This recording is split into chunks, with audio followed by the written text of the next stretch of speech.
I'm Chris Williams from Cyclone Fanatic and a proud Iowa State graduate from the class of 2007. No one shows up like Iowa State fans. And Cyclones support Cyclones on and off the field. Your gift can provide scholarships to students, fund groundbreaking research. We could even drum up opportunities for the marching band. Visit MoveWhatMatters.com to learn how you can make an impact today.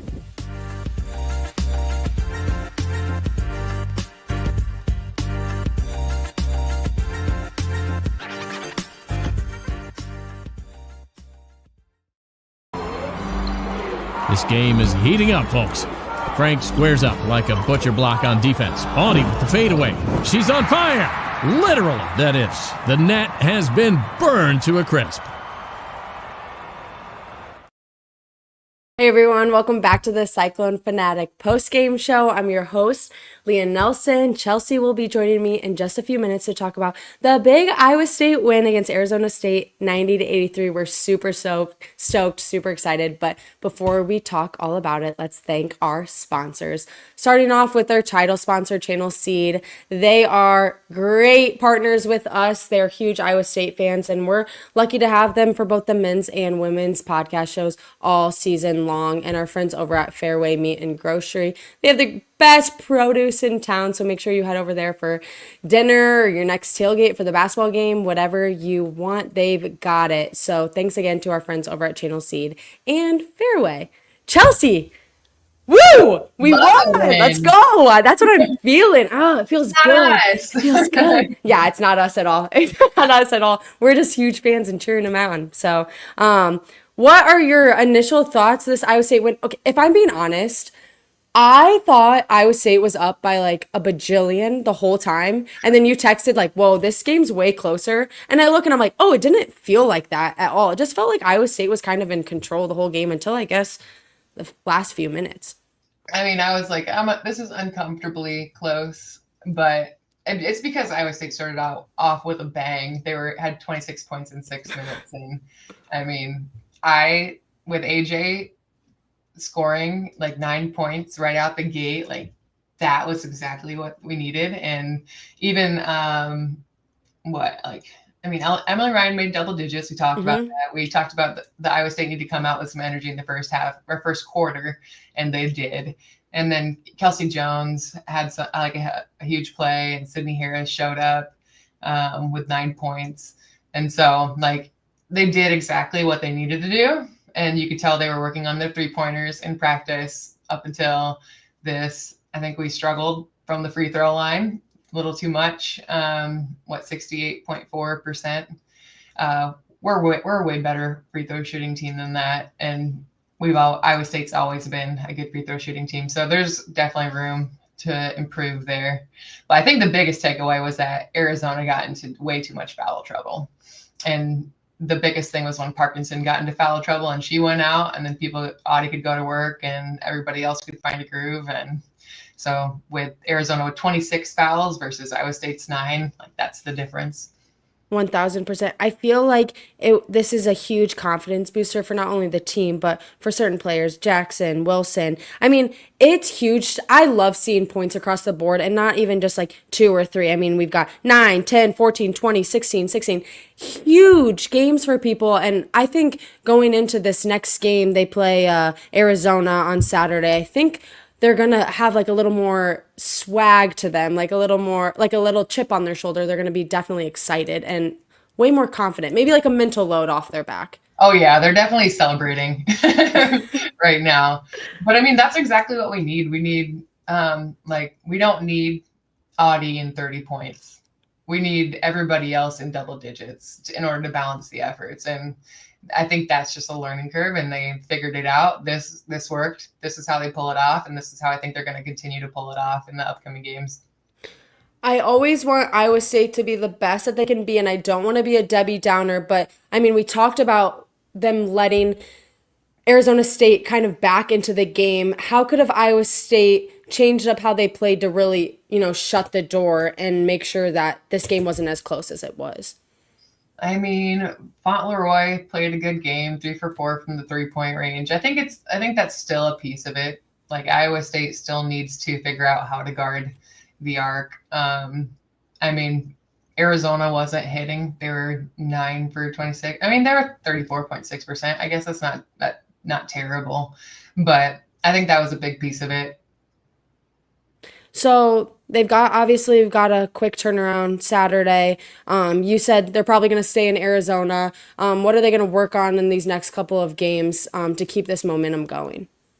I think they're probably going to prepare just like they prepared for today. It worked. Stick to what's working.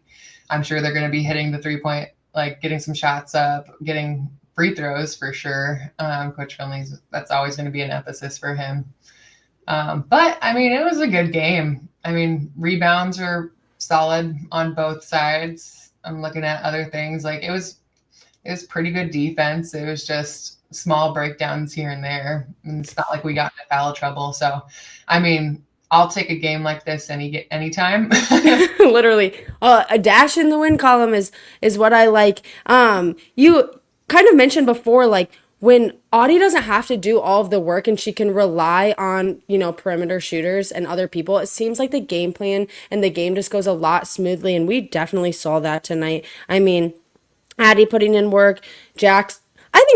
I think Jackson was my favorite tonight. You've mentioned it. Like we've been talking about how we just want someone to step up, and she's has the potential. She just hasn't been shooting, and then she makes that 1 3-pointer. You mentioned this in the pregame too. Like it just takes one, and then your confidence bursts, and it seemed like that worked for her. I would say AJ was a big surprise to me because I think we talked about it. Like she's such a defensive threat. She's so good at it, but she doesn't normally shoot with that much confidence. And like she sometimes hesitates. And so like honestly, I was surprised that she came out with nine points right out of the gate with 3 for 3 from the 3-point line. But I mean, she was wide open and Arizona's defense was breaking down. So I'm so happy. I could have asked for a better start to the game. What do you think Coach Finley is saying to the girls? I mean, obviously there's still a lot to work on, but you have to celebrate the win. So what has he said to you in the past when you were playing, and then what do you think he's saying to the girls now? I think he's keeping it short and sweet. I think he's going to let them celebrate. Usually if you get games like this and you've had a tough go and you get a game like this, he's like, just celebrate it. Tomorrow or whenever we can walk through scout. Don't dwell on the things that went wrong. We got a W and just like own it and celebrate this and take it into the next game. I think this will also help people step up a little more. We've talked about this a lot. Again, like Emily obviously is the leader. She's a senior. All the broadcasters talk about how you hear two people, Coach Finley and Emily, when you're at a practice or a game. Do you see anyone after this game really stepping up into that leadership role?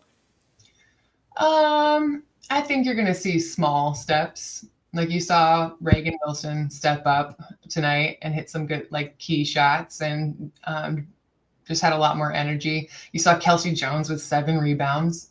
I mean, she's a beast. She's got a motor that goes. But yes.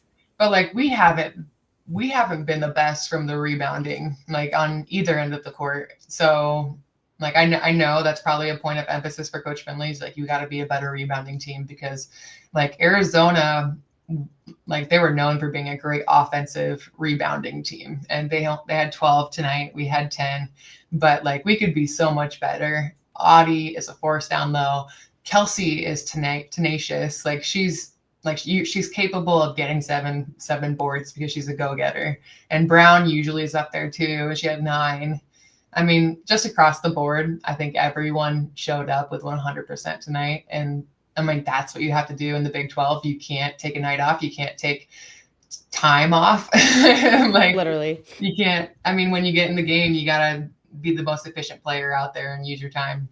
I'm glad you mentioned Kelsey because obviously a lot of the stuff she's doing isn't showing up on stat sheets, but I love watching her because she's the first to be on the ground when there's a loose ball. She's up and down the court. She's quick, she's fast, and she's a great defender. So it's fun to watch her, and I'm hoping she kind of like gets into her feels a little bit more, and she gets to play a little bit more, and we see the Kelsey we know that we could see. I mean, you saw it tonight. She was actually driving to the hoop, creating movement so that the defense had to adjust, and that was what was creating so many wide open shots on the arc. Like, I mean, that was the most, like, that's what stood out to me, is she was actually driving to the hoop, and that in turn opened up other players. So it's a selfless move to be able to take action and create for your teammates. I'm excited. This felt like a really good win. I'm pumped. They play Arizona on Saturday, January 11th at 3 p.m. The boys play Texas Tech at 1 p.m. So it's going to be a Saturday full of Cyclone basketball. So I couldn't imagine a better way to spend your weekend, right? Yeah. What's that? 3 o'clock, right? 3 o'clock. Are you with us? Yes. So fans, if you're listening, I see a comment. They just talked to AJ, so that's sick. That's awesome. Listening to the radio and they talked to AJ, so look at that. But go Cyclones. You guys can tune in on Saturday to both the men's and women's shows. I'll be on it with Chris and Chelsea, so it'll be a very fun weekend. But go Cyclones.